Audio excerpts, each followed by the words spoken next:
Deuteronomio 28 dice: si oyeres atentamente la voz de Jehová tu Dios, para guardar y poner por obra todos sus mandamientos, también Jehová te exaltará sobre todas las naciones de la tierra. O sea que tu negocio, tu franquicia no tiene fronteras. Y vendrán sobre ti estas bendiciones y te alcanzarán.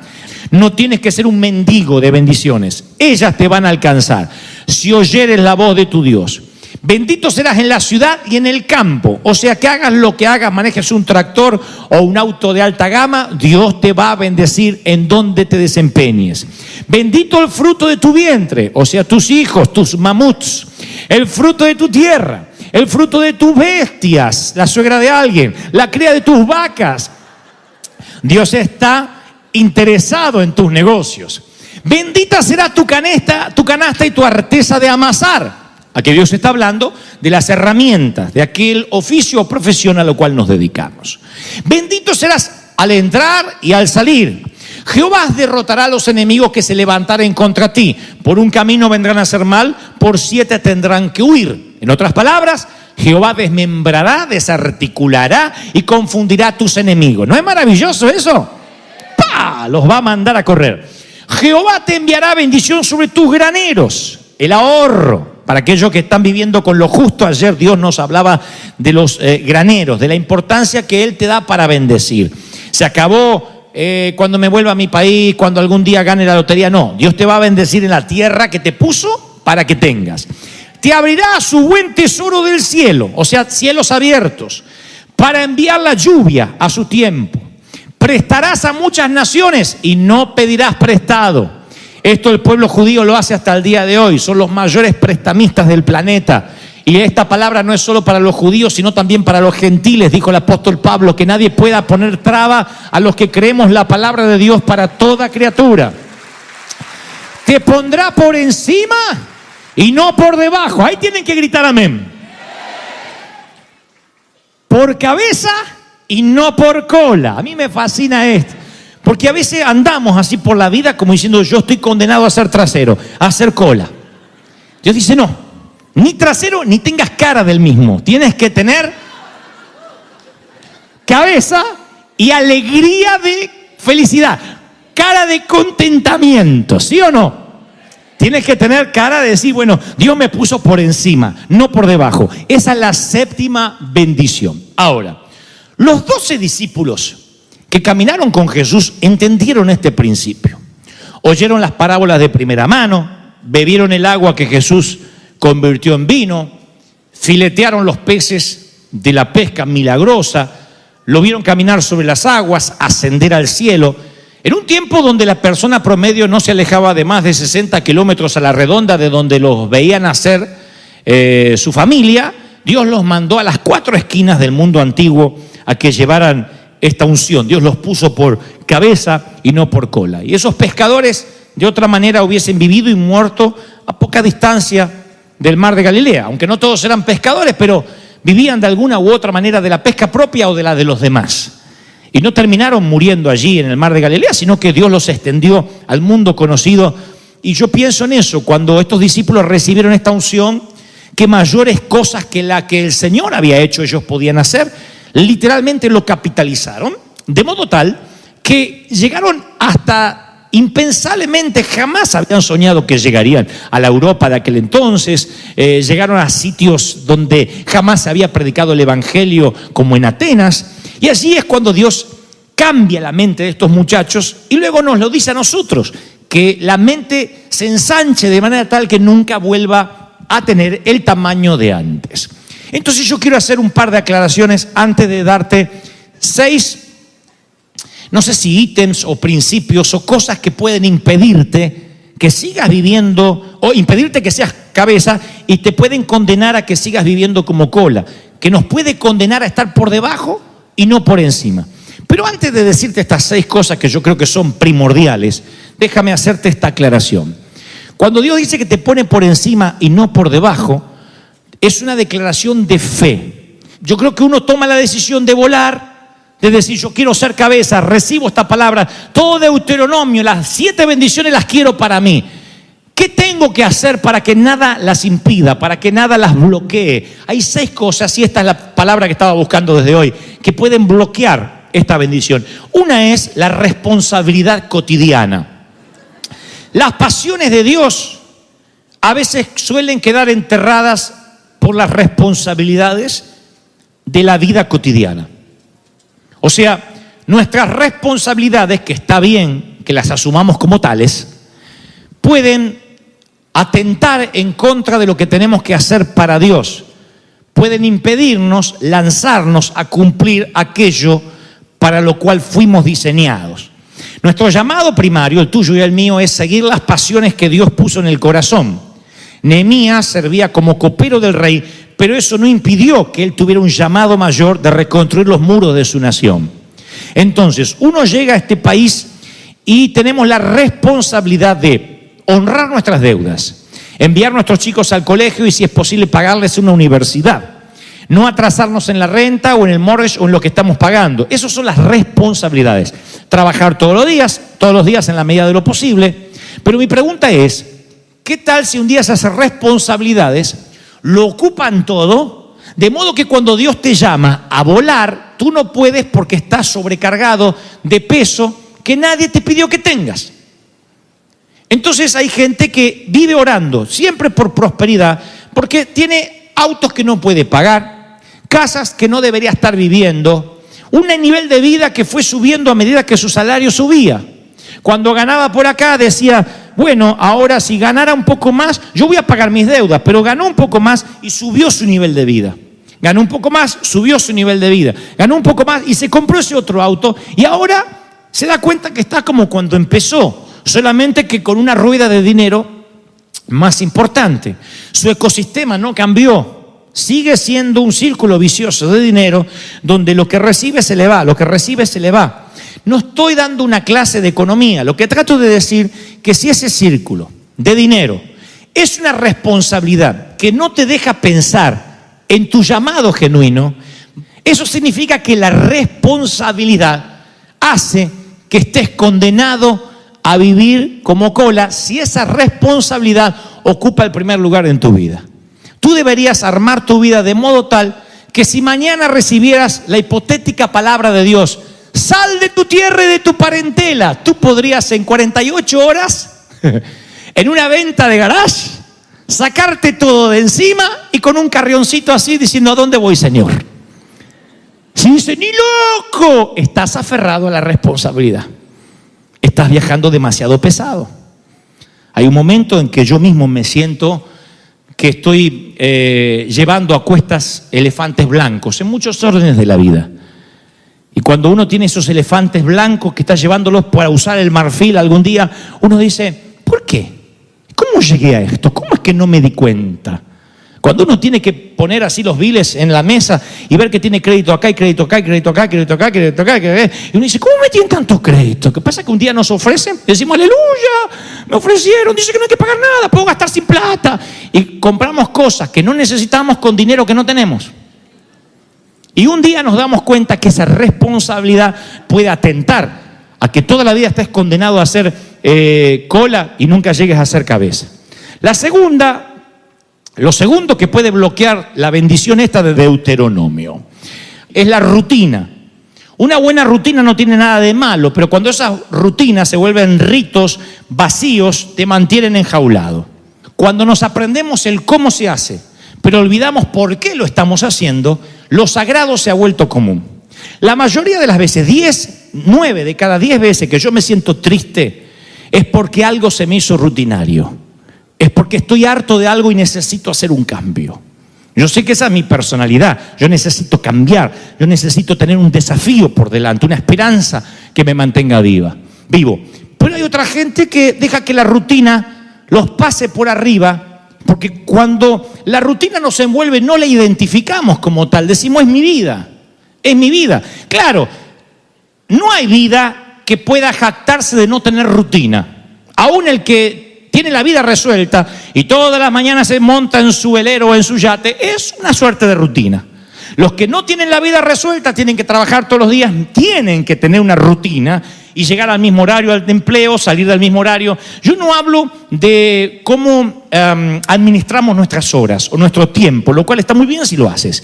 Hablo de si todo ese patrón se repite año tras año, tras año, tras año, y cada año lo único que cambia delante tuyo son las velas sobre el pastel. Este año es diferente, sí, hay una vela más. Eso es un problema. Eso a mí me deprime, porque digo, ¿por qué la rutina está envolviéndome de manera tal que me metió en una zona cómoda? Y si estás en la zona cómoda, no estás en la zona de la fe. No hay un tercer terreno. O estás en la zona cómoda o en la zona de la fe. O estás sobre la barca o caminando sobre aguas. No hay una suerte de lugar intermedio. O estás caminando en fe o estás caminando sobre seguro. Y caminar sobre seguro te envuelve la rutina. Por eso hablé de estos tips y de estas cosas que pueden bloquearte ser cabeza. Tú necesitas tener adrenalina. Y la adrenalina no es la que nos da una montaña rusa, un ride de Disney o de Universal. Esa no es la adrenalina. Eso es un momento donde se nos sube el corazón, pagamos para que nos asusten, nada más. Hay otra adrenalina que necesitas, que es la de la esperanza, de la fe, tener un sueño que te mantenga vivo, decir, hoy puede ser el día, hoy puede ser el día, este puede ser el año, esta puede ser la semana, ¿sí o no? Entonces la rutina puede atentar contra esta bendición de Deuteronomio. Número 3, las limitaciones. Yo llamo a las limitaciones, como les prediqué una vez hace unos años, los techos de 2 metros.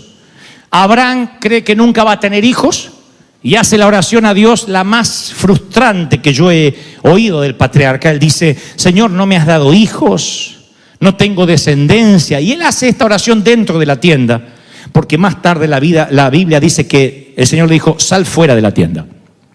Entonces yo deduzco que él hace esta oración bajo un techo de tienda, un techo de 2 metros como eran las tiendas en aquel entonces en Medio Oriente. Él hace la oración bajo un techo. Eso es una limitación.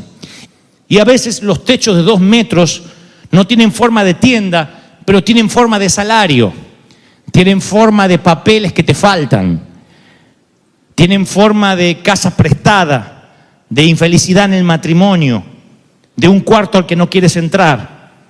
A veces los techos de 2 metros es ese lugar oscuro que te tira hacia abajo, te drena la energía y te deja sin unción, sin esperanza. Tú no ves más las estrellas, sientes una angustia porque dice, Dios me abandonó. Esas son las limitaciones, lo que te limita. Cuando vives limitado vas a tener las estrellas fuera de la vista y Dios te dice, esta tarde no me pongas un techo de 2 metros arriba de lo que yo quiero hacer. Un secreto, a Dios le encanta usarte, bendecirte, darte esperanza a pesar de que te sientas limitado, a pesar que los techos de 2 metros estén sobre tu cabeza. Y Dios dice, tú tienes que creer, tú tienes que creer, tú tienes que creer, tú tienes que creer en lo que yo te digo, no en lo que supongas, no en lo que das por sentado, no en lo que te parece, no en lo que te dijo el compadre. Tú tienes que creer, tú tienes que creer, tú tienes que creer y correr el techo. 4, la culpa. La culpabilidad es un reflejo saludable y santo porque la convicción del pecado nos lleva a un arrepentimiento santo. Pero el sentimiento de culpa que nunca se va, ese que pisotea la sangre de Cristo, es un chaleco psicológico de fuerza que no te deja ser libre. Hay gente amarrada a los errores del pasado, a las equivocaciones, al aborto que cometió, al divorcio. Predicar en esta iglesia y en esta nación, desconociendo que hay un montón de divorciados, es una torpeza de parte de nosotros los ministros. Y a mí me dicen siempre, o algunos de los que me critican, que yo predico un evangelio liviano. Tú le dices a la gente que todo está bien. No, yo le digo que se tienen que arrepentir, pero inmediatamente, apenas la sangre te toca de Cristo, ya está, todo está bien, no te preocupes por nada, ya pasó. Dios te ha hecho verdaderamente libre. Cabeza y no cola, por encima y no por debajo. ¿Lo crees, sí o no? ¡Aleluya! Dios no renunció a ayudarte, no está en su naturaleza. Dios te da gracia y la gracia amplía los sueños. La culpa encoge las esperanzas. Por eso cuando yo traigo una palabra así, te digo, Dios te va a dar graneros, Dios te va a dar compañías, empresas. Hay de los que dicen, ¿y yo soy terrible como persona. Lo que yo hago está mal, a mí Dios no me va a bendecir. ¿Quién eres para decidir a quién Dios bendice y quién no? Abre la mente y dile, Señor, yo quiero todo. Si tú me has traído aquí y has arreglado una cita para hablarme, es porque me lo vas a dar a pesar de mí, a pesar de mis errores, de mis yerros, de mis equívocos. ¿Están recibiéndolo? Quinto, ya voy a terminar, el fracaso. El fracaso también nos deja en una estación de la vida donde sentimos que no podemos avanzar más. El fracaso de nuestros planes nos hacen pensar de que vamos a volver a fracasar. Decimos, ¿cómo voy a emprender una compañía como Dios habló en la cadena? Si yo emprendí y hasta el día de hoy tengo los vestigios de mi equívoco. Estoy pagando todavía el error.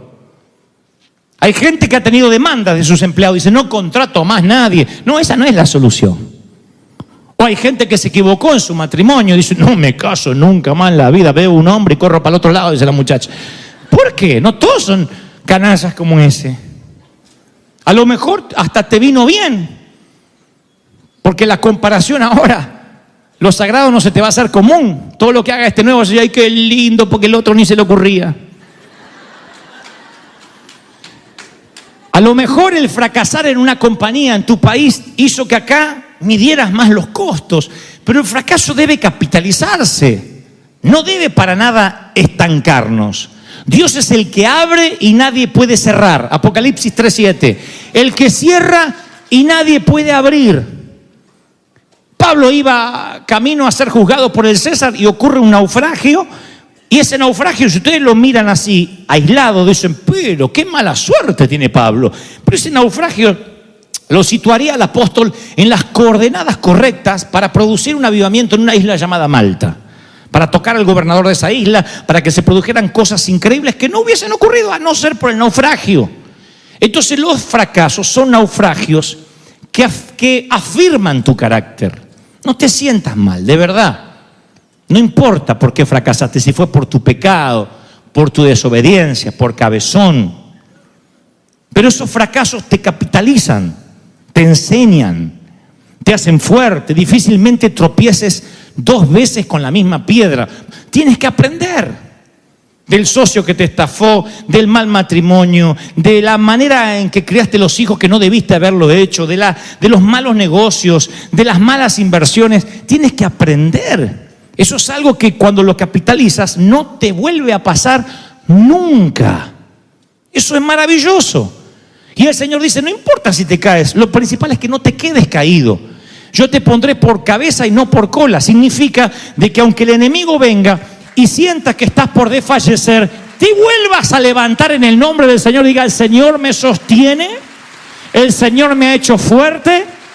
¿Están recibiendo sí o no? Así que el fracaso bien podría ser una causa que bloquee esta bendición. Y por último, el temor. A veces hay que decir como Jonathan a su paje de armas, vayamos al otro lado, quizá Dios nos bendiga. Yo tengo un mensaje que se llama así, quizá, basado justamente en ese episodio. Todo un mensaje que alguna vez prediqué aquí, que desarrollé y que llevo a distintas partes del mundo, y cuando Dios me guía lo transmito y causa una revolución. Quizá. Porque los creyentes nunca nos hablaron del quizá. Nos dijeron, no emprendas si no estás seguro. Ponle señales a Dios. Pide la voluntad de Dios. No te arriesgues. ¿Quién se casa completamente seguro? A ver.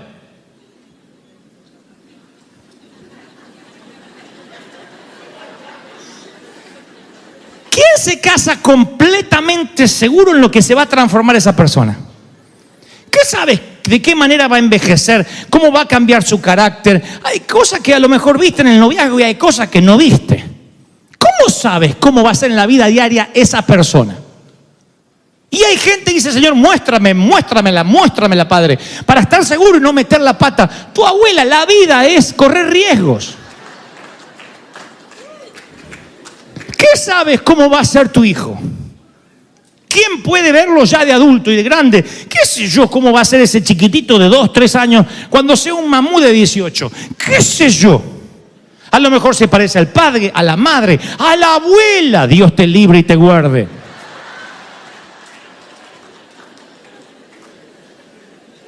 ¿Por qué vivimos pidiendo garantías y no confiamos en el quizá de Dios?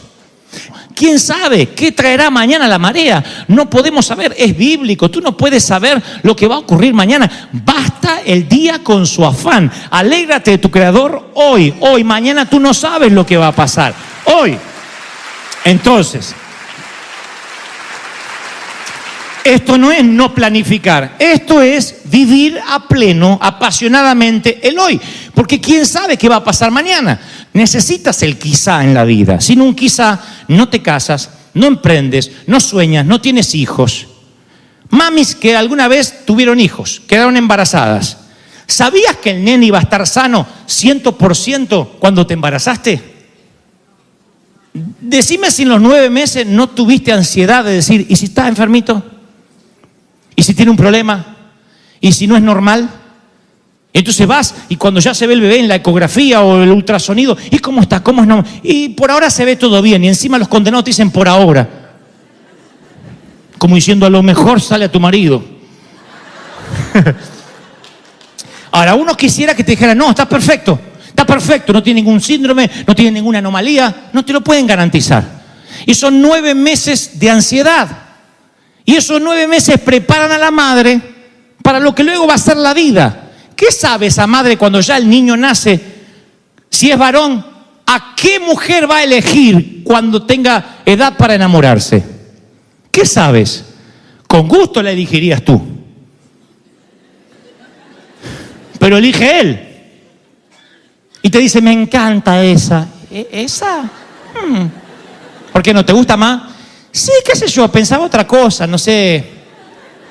Una gana de decir, ¿eso en serio, de verdad te elegiste? Pero bueno, elija lo que elija, nunca le va a caer bien. O viceversa. ¿Qué sé yo de quién se va a enamorar Megan? Yo sé que a los 50 la dejará ir para que haga su vida. Pero ¿qué sé? La vida a veces se comprende de quizás, se forma, se nutre de los quizá. Eso te permite correr riesgos, emprender. No disfraces la pereza de voluntad de Dios. Si eres perezoso, no digas, es que no lo hago porque no estoy seguro que sea la voluntad de Dios. Si es algo bueno, hazlo, aunque no sepas si sea la voluntad de Dios o no. Si no eres feliz, tienes que tomar una decisión. Si no estás pleno, tienes que tomar una decisión. Hay que arriesgar, hay que tener audacia. Y cuando uno es audaz y arriesga, eso viene de fábrica, viene con nosotros. Dios te regaló algo que se llama intuición. Y la intuición, o sexto sentido, funciona igual que el discernimiento de espíritus. Y muchas veces funcionan mancomunados. Intuición. Cuando alguien no te gusta y decís, ¿hace falta que te pongas a orar?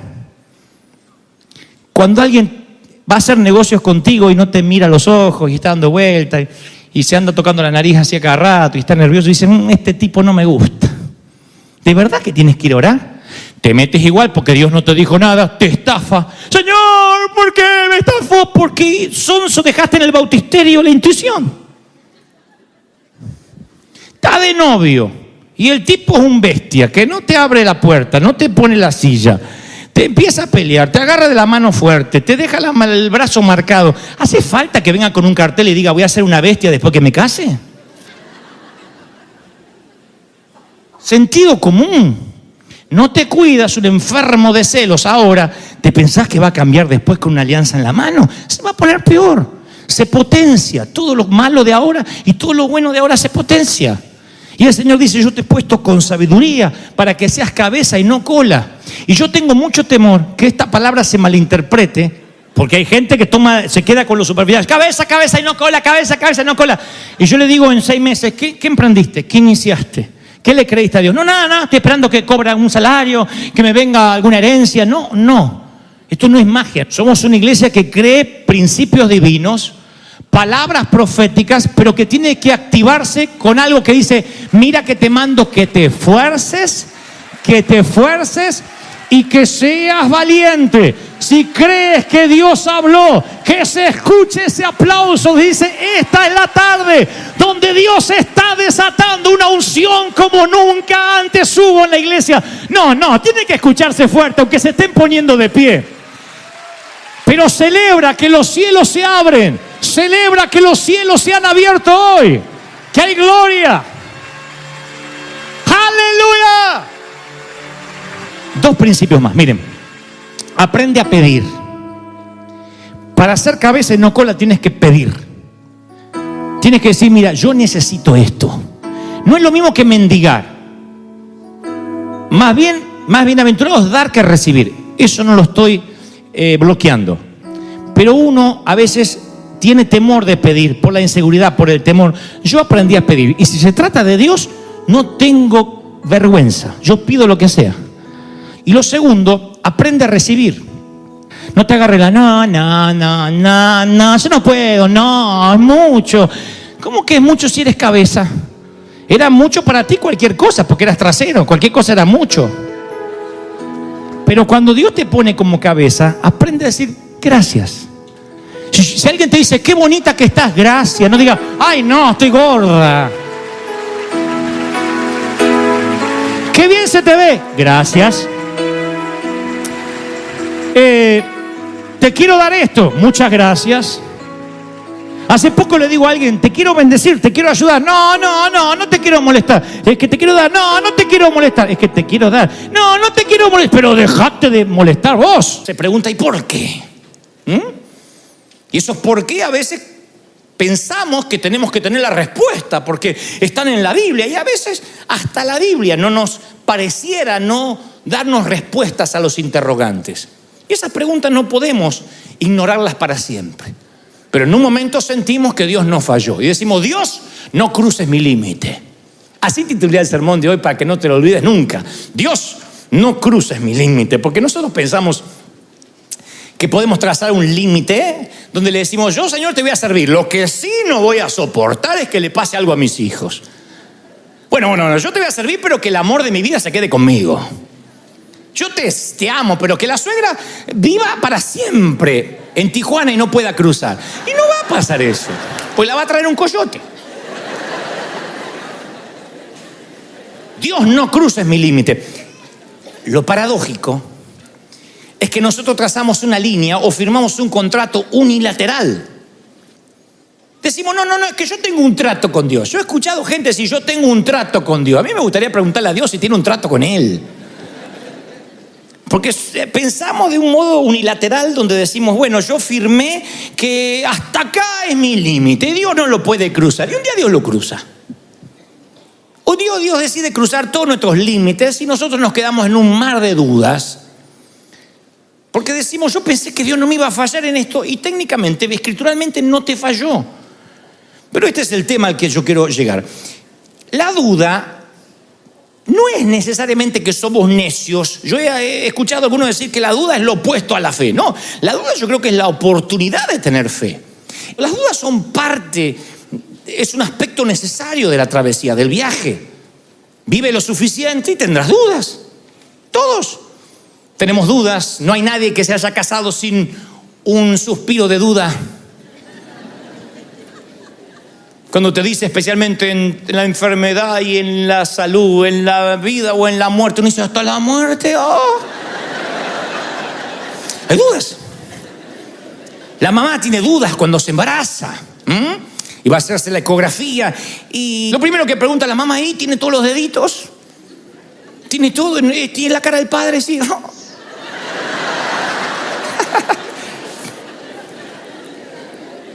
Y yo leo la Biblia y encuentro un montón de gente que dudó.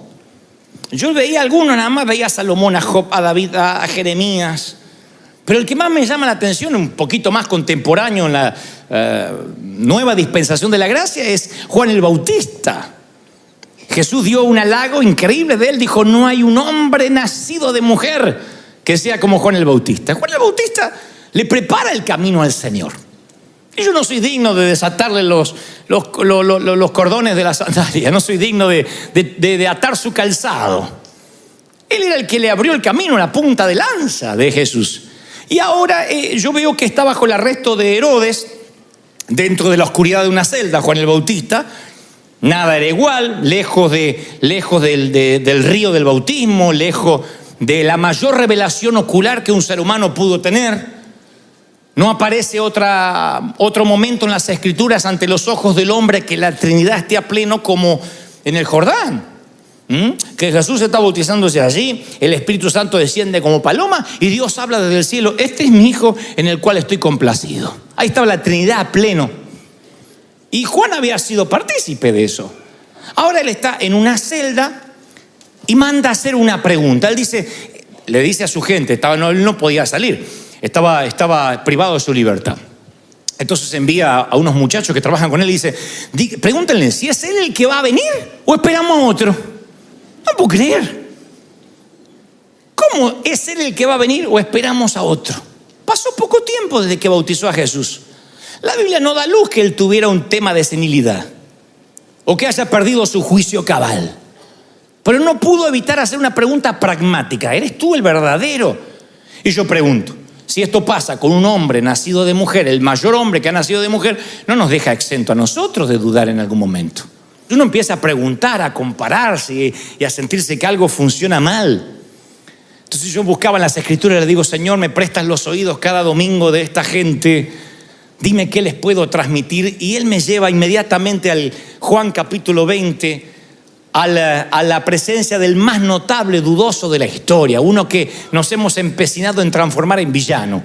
Yo le pregunto a cualquiera de los discípulos: ¿cuál era el peor villano? Todo el mundo te dice Judas, ¿o no? No tu hijo que dejaste acá, es Judas es el verdadero.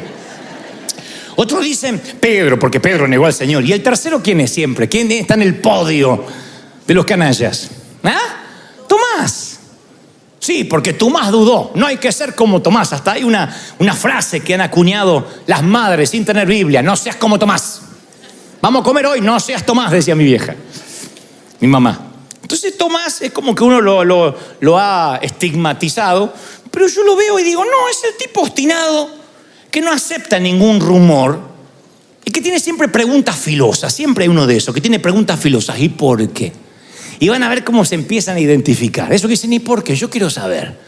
Tomás para mí es de esas mentes difíciles que necesitan nuestras organizaciones. No es que se equivocó en el casting Jesús, era uno de los amigos más cercanos. Hay una frase que pinta a Tomás de cuerpo entero, más allá de la popular que todo el mundo conoce, que ahora vamos a entrar. Dice Jesús, imaginen esto: está en el aposento alto, ya falta poco para que él vaya a subir a la cruz, y dice: ustedes saben a qué voy y saben lo que va a suceder. Y todos hacen aleluya. Nadie tenía idea de lo que iba a pasar, pero nadie se anima a preguntar. Entonces Tomás era el políticamente incorrecto, el que pregunta. Tomás, cuando Jesús dice: ustedes saben dónde voy y saben lo que debe suceder, hay un silencio. En la Biblia no dice que lo haya habido, pero me gusta leer lo que no está escrito, imaginarme que todos dijeron y Tomás dice: Señor, no tenemos idea dónde va. ¿Dónde te va? ¿Cómo podremos saber dónde vas? Ese es de Tomás. Alguien que hace las preguntas que los demás no dicen. Pregunta: ¿dónde? ¿Cómo vamos a saber dónde te vas? Él no acepta sutilezas, indirectas. Es amante del lenguaje directo, pragmático, no da nada por sentado. Pero no es descreído, porque Tomás había estado en todos lados con los 12. Había caminado, había visto a Jesús caminar sobre las aguas, había visto resucitar a Lázaro, corran la piedra. Él había sido testigo ocular. No es un tipo que se unió al grupo más tarde. No era Saulo de Tarso que dice: yo no era contemporáneo de Jesús, pero no caminé con él. Este estaba ahí. Entonces uno puede ver milagros y tener preguntas. Entonces cuando uno se queda con las dudas, a veces se siente mal por dudar. Y yo veo a alguien entre los discípulos que duda. Ahora, claro, la duda se desarrolla en soledad. Jesús apareció a sus amigos y Tomás no estaba. Y eso es algo muy significativo, por cierto. Que Tomás no estaba cuando Jesús se aparece. Claro, Tomás se perdió los fuegos artificiales. Porque Jesús aparece y el muchacho este no está. Y yo creo que no está porque las mentes independientes, los pensadores independientes siempre se apartan para pensar. No creo que él era un descreído. Él simplemente tenía demasiado desazón, desdén y no estuvo allí. Y allí en la soledad las dudas crecen. Yo veo que Juan el Bautista está en la soledad de una celda cuando duda. Y las dudas son como los hongos en las bodegas. Y así también crecen en la frialdad del alma cuando estamos solos. Por eso la importancia de estar conectados, de venir a la iglesia.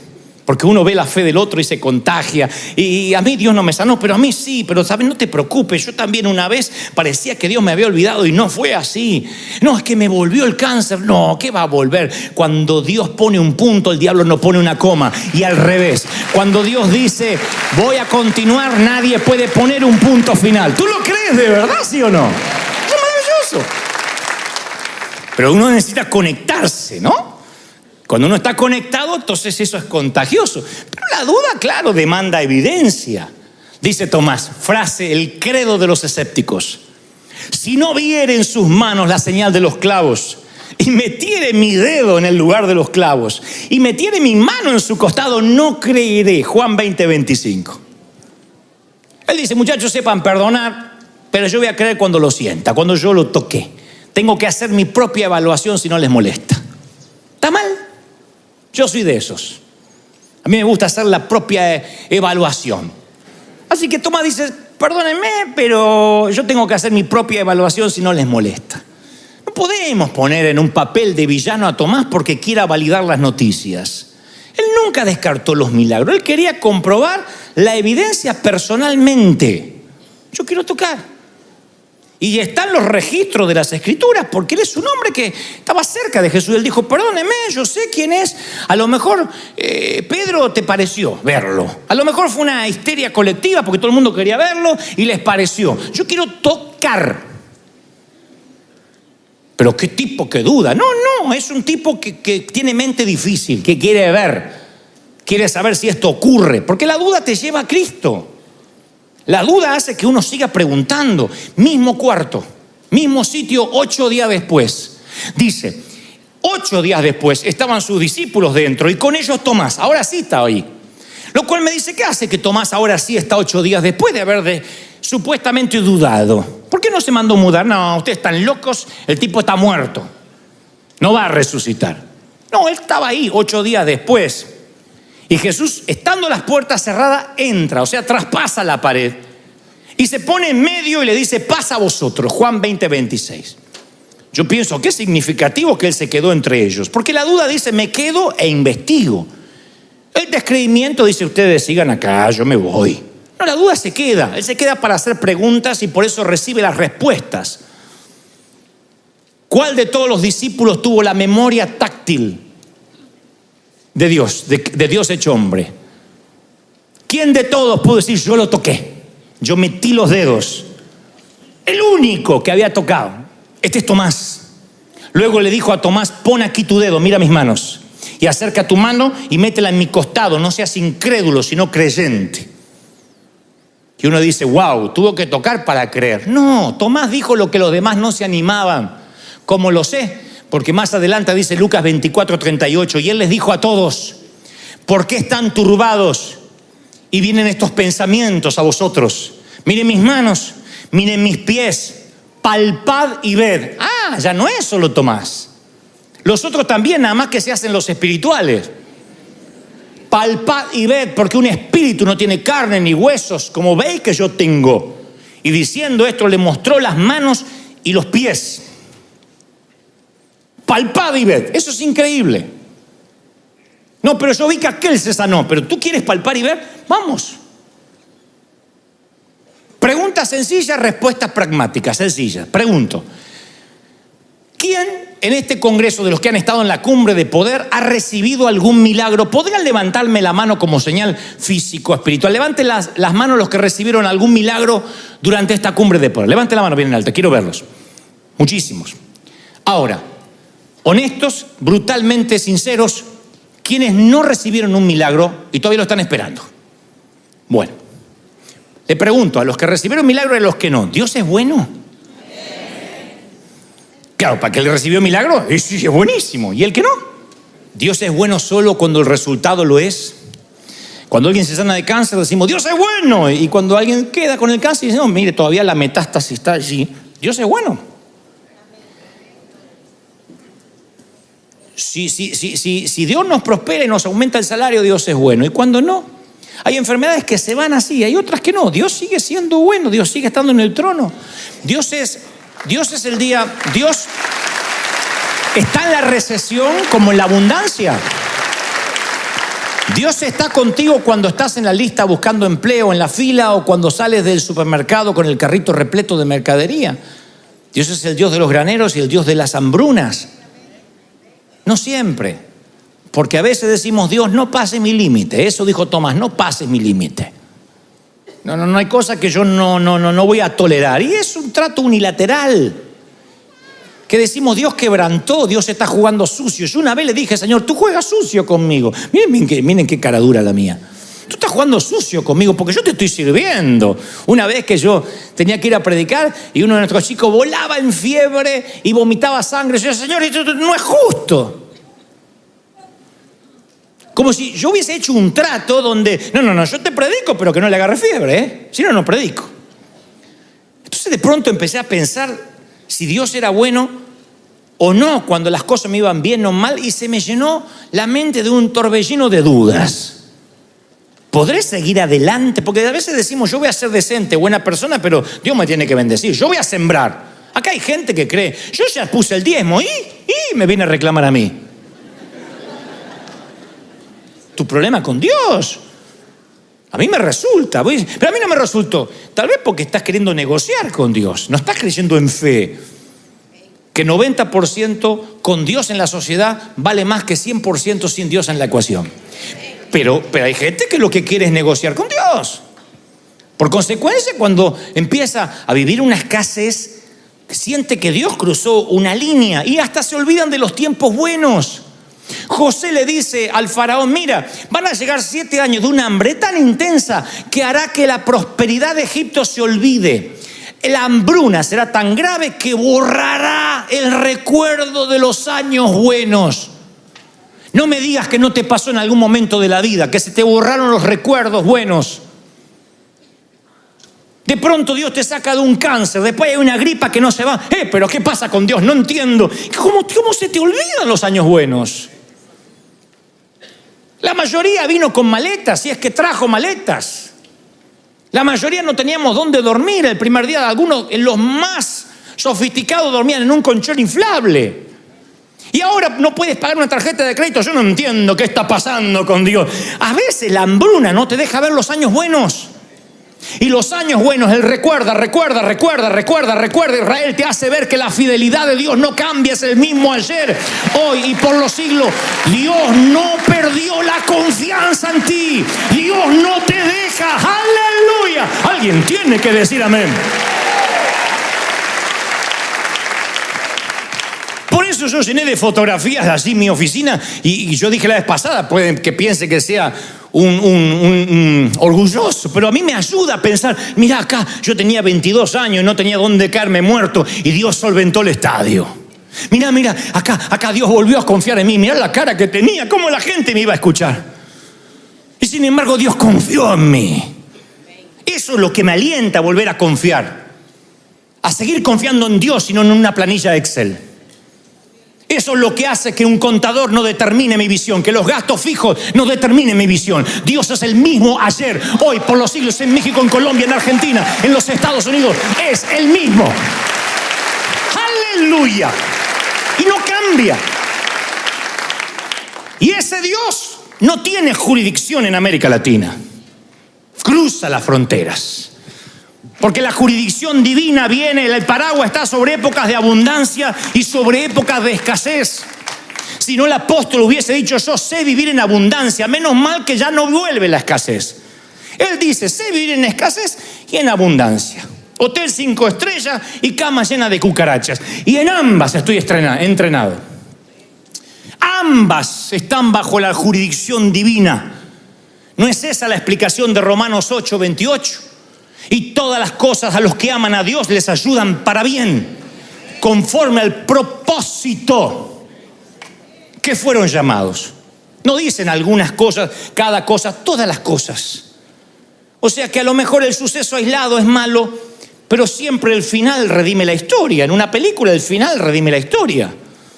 A menos que sea Romeo y Julieta de Shakespeare, el final, Rocky le pegan toda la película y al final dice, no siento la campana. Y la última trompada voltea al ruso. Y uno se alegra porque el final redime la historia. Los sucesos aislados son el collar de una vida común. Como dije la vez pasada, las fotos en Instagram son fotos con filtro. Es una boda salpicada con una graduación. Pero eso no es la vida normal. La vida normal son días un poquito más grises. Y esos días grises componen la vida. Y uno va viviendo, logrando que la muerte te encuentre vivo. Y mientras que uno va haciendo camino al andar, como dijo el profeta Joan Manuel Serrat, mientras que uno va abriéndose camino, uno va descubriendo de que hay días malos, días buenos. Ese es el pronóstico. Dios se maneja por temporadas. Pero al final todo se redime. Cuando uno toma un café, no está diciendo qué rico grano molido, o qué rico es el sobre, o el agua tibia. Uno dice la combinación de los elementos hacen un buen café, la cooperación colectiva. Y eso es en la vida diaria. Por eso uno tiene que ser honesto con sus dudas.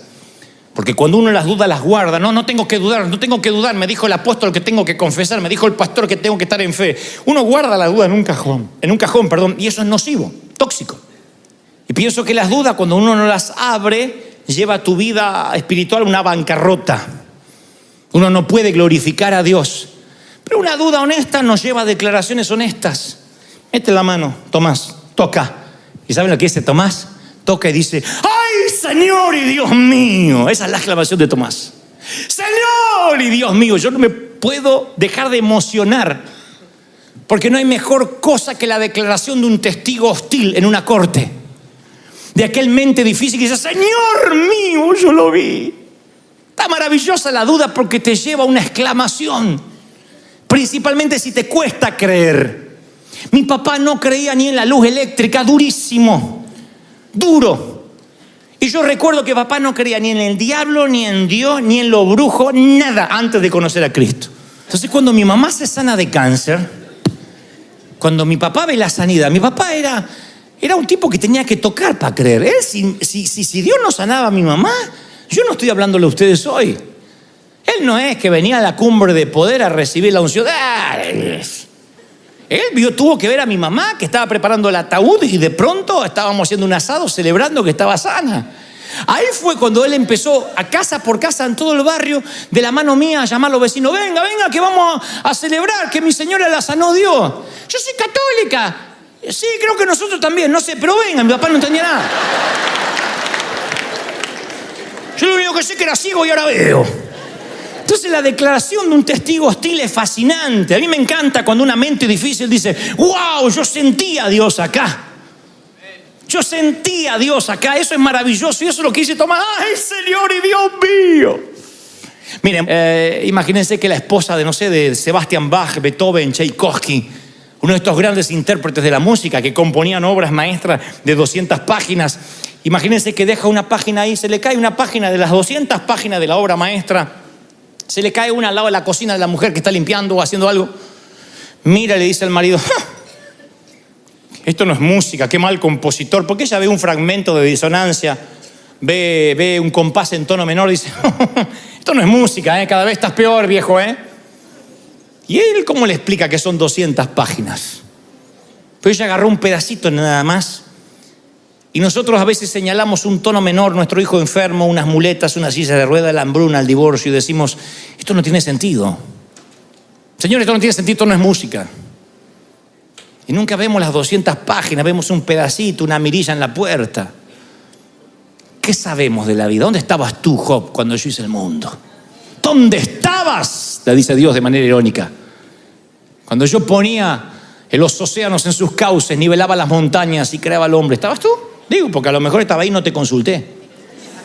A mí me ponen en las redes sociales, debería predicar más de la tribulación. Le digo, bueno, la próxima vez te pregunto a vos. Perdóname, estaba pidiéndole al Espíritu Santo revelación.